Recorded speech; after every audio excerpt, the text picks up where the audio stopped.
Kia ora, g'day, welcome back once again, here with another reaction to Mr. J. Cow, former 2-2 SAS operator on the Sean Ryan Show. Let's jump back in.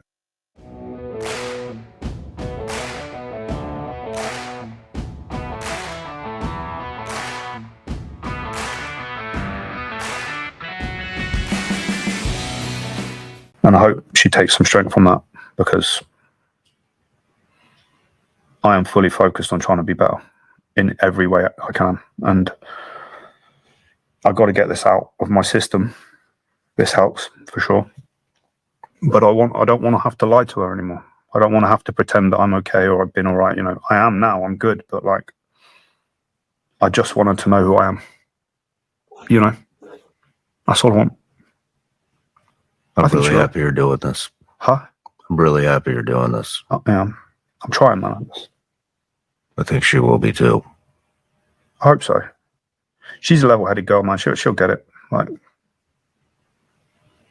but that's why when people put pressure on my family, or they start to do things that hurt my family, especially if it's my own people, my tolerance for it is fucking less than zero. My empathy for you is zero.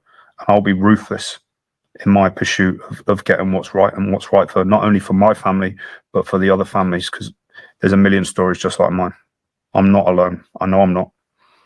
There's a million other guys out there. There's a squadron full of them on both sides of the Atlantic. Doesn't matter what color that flag is, what shape that patch is. SWAT team guys, law enforcement guys, firefighters.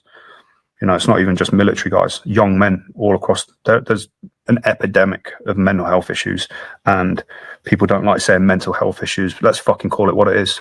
Because if we don't, then guess what happens? And if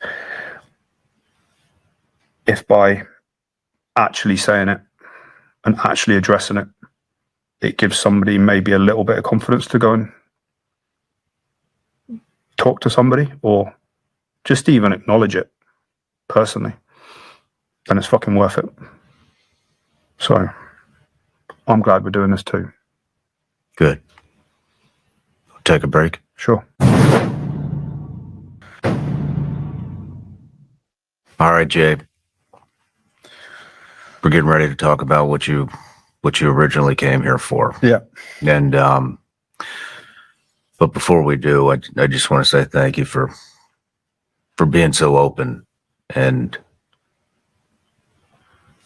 talking about all that stuff. I know it's not easy to revisit that kind of stuff, but no, it's important. I'd bounce that thank you right back to you and say thank you for giving me the opportunity to do that. And I think it is important. It's important for me for lots of personal reasons, but I also think it's important that you don't waste an opportunity like this, and that you have to be a bit brave sometimes. And if you don't, then you can't affect anything. And, you know,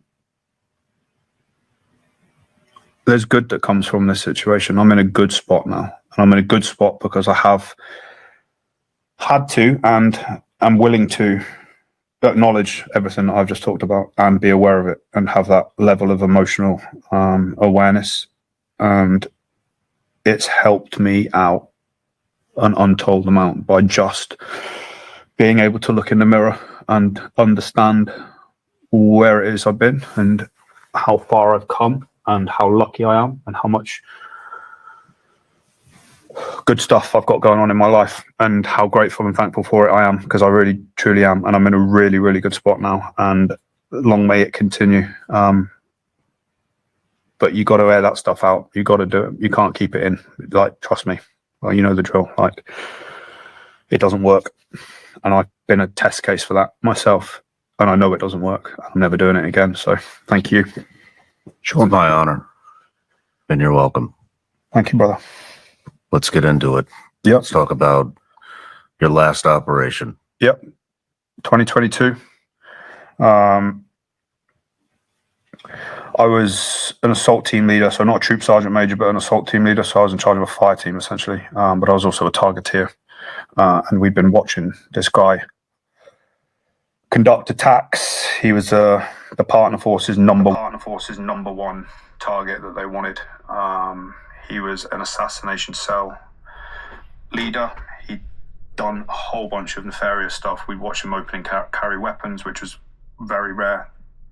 It shows one of two: naivety or full radicalism, because they don't open carry, because they know we can see it. So if they do, then it means they're serious. They're true believers. So anyway, after weeks at this point of gathering information, intelligence,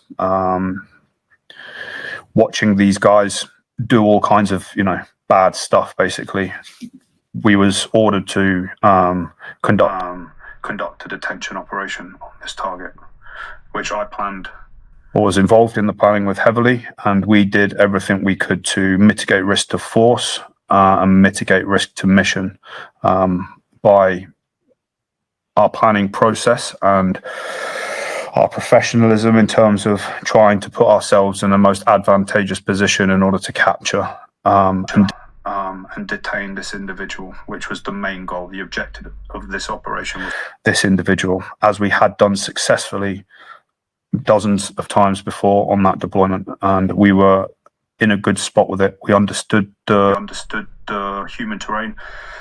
We understood the location. We had spent hundreds of hours at this time of manpower, ISR, and we had a good handle on the situation. So the order was given. Signed off from the highest level from my regiment, and attempt to capture this individual. So on the night of the operation, 4th, we went down, and that morning he'd conducted an assassination on a local checkpoint, and we observed him wearing a suicide vest. And I remember coming in that morning and being like, damn, looks like he's got a vest on. And then we get human reports, exactly what's been going on, and he's now driving around this town with that vest on as a status thing to say, this is what I'm about.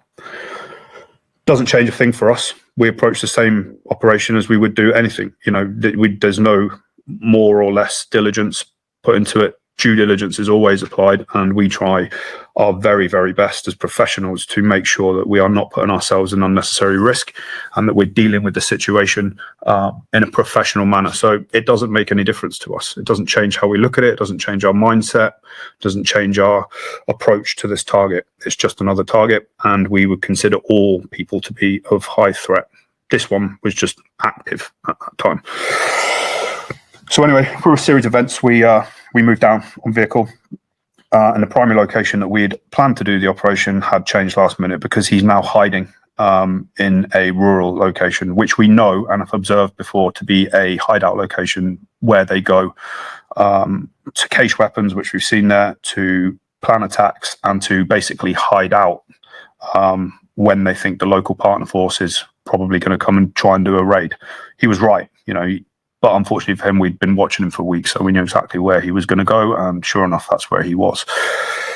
Anyway, as we move closer towards the target, he gets spooked. He then moves off into a different location, and we go firm where we are, and the decision is made into an urban area, which we don't take lightly, because we've planned meticulously and in detail for a very long period of time, executing the operation on a specific place on the ground. So we understand it. We've got all the positions are there and all the coordinates. Now we're having to take a little bit of time to just reevaluate the plan, do a risk assessment, and understand the situation that we are potentially walking into, and does it merit the sort of risk versus reward conversation, which to us it did, and we were comfortable with what we did. Comfortable with the decisions that we were making at this point. So we get off the initial target and we start moving into the urban area where this guy has gone back to his original location, his original house. He's picked up a couple of other individuals that we know to be assassination cell members, and now moving to a third location, which is a known weapons cache. And we know it's there because we've got the intelligence reports and the ISR footage to back that up. So it's all matching in line with pattern of life. It's all nefarious, and he's already tried to avoid capture one time when he heard our vehicles. So now he's effectively moved to another position and then a further position to avoid capture. So our intention never changes. We are there to conduct a detention operation. We get out of the vehicles. We're engaged multiple times from different firing points. Very difficult to PID those firing points at night, and in that time frame, you've got multiple radios going off. There was no aviation. The JTAC couldn't get the Apaches overhead quick enough. So we were basically on our own, and now we're in a very to understand, Sean, that we are not on the original target that we planned. We are now in a place of his choosing in the night against guys that are armed. We know them to be armed and are now engaging us. I'm not going to go as far as to say troops in contact, because that has a different connotation. In my brain. That's a different thing. But we are under fire for sure, and everybody in the task force acknowledges that. It's like 50. Everyone's seeing what we're seeing. This is not just my opinion. This is fact that's been backed up by dozens of witness statements at this point, ISR footage, etc., etc. We get out, we move into an L-shape formation, which is exactly what we would employ to do a detention operation. At this point here, there is zero doubt in my mind that this is a very dangerous situation. But we are making every single attempt we can to capture this guy, detain him. We're still taking incoming rounds into the team. Now I see maneuvering, and he's not maneuvering away. He's not maneuvering in a way that's peaceful. He's not got his hands up. He is moving in an aggressive manner, and he is moving tactically. And when I mean tactically, I mean up, down, like soldiers move when they're moving into position. Now, I know that there's weapon caches around it and we're under fire. So I have to make decisions on what I'm seeing in front of me. So I make the decision to engage the target. It's hostile intent to me all day long. It's a threat to my teammates, and it's a threat to myself. And the rules of engagement are there to help us, and this is well within our rules of engagement for the most part. But we are there to detain this guy, but he is now trying to fight us basically. So my team and I, we return fire, and we start to maneuver up on this element. People, right? And we're getting closer towards the target, and I engage one of the targets from roughly 130 meters and get effective hits on target, essentially. And we're still maneuvering up towards the thing. So in my mind, there's four people out there. This is highly dangerous. So we're moving with extreme caution and due diligence, making sure that we've always got one foot on the ground, making sure that we're communicating to our satellite and call signs, and making sure that everyone is aware of what we're doing. There are no fratricide issues, and we're now closing up on the enemy. Good doctrine, okay. As we start to get closer, you can start to see this individual moving, still moving away across our path, not backwards, not forward, not surrendering, and not putting his hands up. And this is immediate threat. Now we're in a farmland, basically. It's undulating ground, it's dark, and it's a high risk. It's a high risk position. I'm now committing my teammates and myself towards these enemy combatants that we have already hostile. And there should be 4, and we're only tracking 2 at this point. So this is an extremely dangerous position for me and my guys to be in.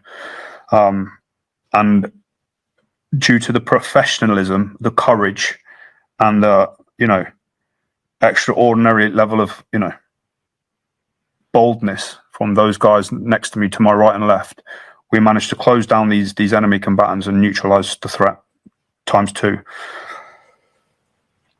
I'm still concerned about where the other people are, so we then withdraw back to the vehicles, and everything's okay. We then go and conduct SSE, 2 bodies, confirm what we need to know. The partner force are absolutely ecstatic at this point. Their number 1 target's been taken off the deck. So all in all, there is a level of satisfaction that we executed a good operation. We were planned to do it, and we the fact that he bought a ticket and voted was his option. He did that.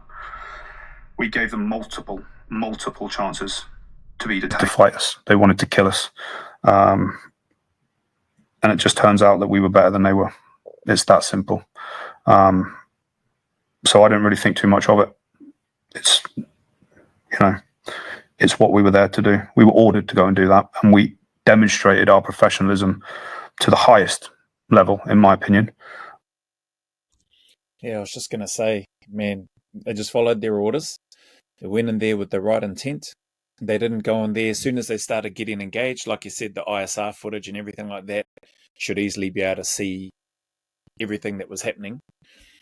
And for them to be dealing with that, processing that, doing I like when he used the term, made a risk assessment, an immediate sort of on-the-spot risk assessment. Situation had changed because the enemy is withdrawing back further and further to, I guess, other what they might have deemed to be stronger positions that they could fight from or defend themselves from. And yeah, these guys, even though they're getting engaged, they're not blatting off rounds from what I'm hearing Jay speak about. They're not returning fire straight away, which is, man, that's a massive amount of discipline to not return fire when you're getting shot at. I don't know how effective the rounds were in terms of the rounds that were coming in towards them, but you know well enough when you're getting shot at. And Jay and his team would have known 100% if they were getting shot at. So for them to not return fire, they're still going in there under the orders that they were given to look to try to detain this person. And yeah, he voted, the term that they use, he voted, he brought a ticket and come off second best. It's cool to hear Jay speak about this, really clear when he's talking about it, and things changing and then making the decisions on the fly, reevaluating the situation and then punching on with the mission. And although they tried to effectively detain the person, it didn't work out that way. But the right result happened, from what I'm hearing anyway. And at the time, I thought that would have been okay. At the time, signed it off and was happy with what had happened and had no issue with it. And then it got pushed up. To the director of Special Forces. You got put in for a citation for that. Citation for that whole deployment, yeah, but it never came through. It disappeared somewhere in the mail, But yeah, I was told by multiple people, including my sergeant major, well done, basically. We've written you up. I'm not here for medals. It's nice to get recognition. For sure. It would have been a nice way to end my military career. Well, I'm bringing that up because of what you're about to say. Yeah. Before I go into what we're about to say, it's really important for context that people understand why this has happened. About 3 days before that, there was a BBC Panorama documentary making allegations against the regiment for alleged misconduct in Afghanistan 10 years previous to this. Now, the guy that was front and centre in the crosshairs for this investigation is a guy called Gwyn Jenkins. And he is now the first Sea Lord at the time of Special Forces, so in charge of all Special Forces. He is under the crosshairs for his mismanagement and unprofessionalism in dealing with these alleged incidences, 10 years previous. So it goes through my regiment. It goes all the way up. And he decides to launch an investigation into this. In his words, to show transparency, even though there's probably nothing wrong. And if there was anything wrong, they wouldn't have launched an investigation. So he's done this, and he admitted to doing this on a VTC. And I stand by this because there's a whole room of people that saw it. He basically said, it's more important that we be seen to be doing the right thing than it is for this incident to go away. What does that mean? It means he threw us under the bus, knowing full well what would happen, because he wanted to be seen to show transparency without any care in the world for how that would affect us and our lives. No, well done. Congratulations on being professional and doing a good job. The thing that we ordered you and trained you to do.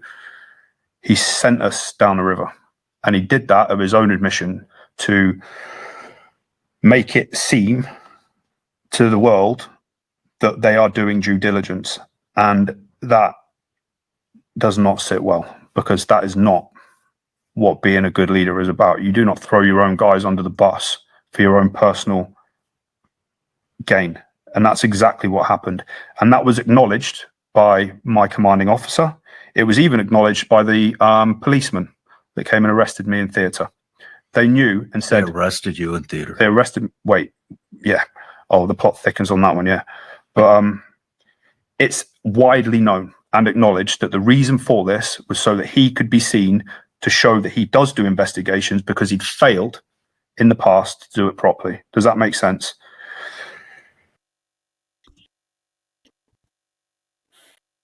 What a dickhead. I mean, if he's failed in the past, why is he still in the chair? Why are you still in the chair, you fucking... Yeah, F-wit? Oh, man. So, at the time... He's holding somebody accountable to save his own ass. 100%. Well, not holding somebody accountable. He's making crap up. He's trying to... Seems like he's just trying to deflect stuff away from him. Man, who puts these people in? How did this person get to that position, to that level of leadership, by being a complete moron, a Jack C, Ensign T, out for number one, just looking out for out. This sucks, man. Because there's nothing to be held accountable for. No, because it's all been cleared. Because funny old thing, 3 years later down the line, they've realised that there is absolutely no wrongdoing in what we did, and it was all completely within our rules. It was not an excessive use of force, and it was professional. Like there's no other way of saying it. Thank goodness for that. Oh, bloody hell. So hopefully that means it's put to bed. And I wonder what's happened with that other twat, the one that was in charge. He's probably still in charge. Probably. And what specifically instigated this specific incident? From which perspective, mate? Why did he pick this, of all the combat through all SAS? Why is he honing in on this specific incident? Because it was one that happened underneath his watch, and it was one that happened 3 days after. You naming him that he'd been involved in this. That's why. And everybody knows that. And it's disgusting, in my opinion, to do that. And it shows a complete lack of moral courage, a lack of a spine, and it's cowardice. It's sending people down the river to save your own skin for your own political and your own personal gain. I'm surprised that they didn't lose squadrons of operators. That I don't know who was in that. I think he called it a VTC. I'm not sure what that acronym stands for. But he said that guy stood up in a VTC, a room full of people in this VTC, where he spoke about this, said what was about to happen. I'm surprised that he didn't lose squadrons or all those operators, and that they didn't just get up and walk out and leave and go, frickin' F that, you're going to throw our guys under the bus to save your own backside. You know, all the best to you. Whatever, we're out of here. We're done. Far out, man. I feel like if there was somebody that I knew and their patrol and their team was getting thrown under the bus like that, getting shafted, it'd be like, what are you up to? You'd be talking away with my patrol commander. There'd probably be conversations and questions, maybe even abuse being hurled in that room, going, what the hell is this? What are you doing? Man. Yeah, I wonder if other fellas did. Yeah, I don't know. Jay hasn't spoken about it yet. Maybe he'll speak about it. I'm not having it. Has he ever been in a position like this on the ground? Probably not. I asked his legad, his lawyer that he had, they went down the line of its excessive force, which exactly what it says on the tin is, how can you quantify excessive force? He said there was a high round count. I would then argue that by doctrine and standards, that we set ourselves accountable for in UKSF in order to be able to deploy on operations overseas or domestically. We reach a level of standards when it comes to firearms and manipulation of weapon systems. And one of many drills, is essentially a 6-round from the high ready in 2.5 seconds. We fired about that between 3 guys. Okay. So he doesn't even understand his own doctrine because it isn't excessive force. Now, I'd like anybody, can you explain to me how much force is excessive? Is 1 round too many? Is 2? Or are we engaging targets until the threat is neutralized? Where is it? Or is it subjective? So they took this subjective on what we did, and they basically launched a full investigation into it. They opened up the door to the RMP, who are themselves under scrutiny for their unprofessional conduct, not only in this operation, which regiments launched a formal complaint against them for the handling of how they've done it in their overzealous, which I'll go into in detail in a minute, but they're also under the crosshairs for their unprofessionalism in Afghanistan and not doing their jobs properly. RMP, is that? No, I don't know what the RMP is. The Royal Military Police? Got 2 forces operating against us now. You've got RMPs that have got, a chip on. Oh, is he saying our MPs, military police? Maybe. I don't know. Their shoulder and are fully going in on this in, what are RMPs? Police. Royal Military Police. Oh, it is RMP. Royal Military Police. And then you've got a general who is using us as a test case to better his own political and, personal career, essentially. Now, damn, I'm going to pause this here because it's nearly 30 minutes. I would have liked to have thought, if you're in charge of Special Operations Command for the whole shebang, that you've probably been through selection, that you've been out on the ground, and that you've been in situations in combat. I don't know if this person has, Jay's opinion is that this person probably hasn't. I would have thought that if he has, he would have a much better understanding of just how fluid the nature is on the ground when things are happening, especially the type of environment that they were going into. And the knowledge and understanding, the intelligence that they had on this key player and how overt he was with regards to his behavior and his conduct. Where he invests in public, going towards in and around, openly carrying weapons that they could see.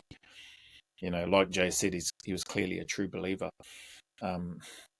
Stuff is going to change out on the ground. So either that person who is in charge hasn't been in situations like that, or doesn't understand that stuff can happen, or maybe from a theoretical perspective understands but isn't willing to acknowledge it. But at the end of the day, he made himself look like a real dickhead by throwing guys under the bus that were out there following orders, did their best to execute those orders as professionally as they could, came under fire, and they had to fight. My goodness, man. Anyway, if you made it this far, thank you very much for your time and for your support. I was locked in just listening to Jay speak about, so there wasn't too much interjections from me on this one, or at least it didn't feel like anyway. But man, it sounds like the allegations have been dropped, or the charges, which is great. I hope so. But we'll get to that more in the next reaction. So again, as always, any challenges, difficulties that you may be going through, man, keep turning up, keep staying in the fight, put one foot in front of the other, take one day at a time. Know that it's okay to not be okay, and that it's okay to ask for help. You're not alone, eh? Everybody's going through stuff. Everybody's going through hard times, challenges. So just keep chipping away and keep sticking at it. The sun will shine again. There are better days ahead. As always, go always a little further. Remember, who dares wins and who cares wins. And until the next video, there's a big mana wave coming from me to you, filled with my aroha, respect, appreciation, and gratitude for you all.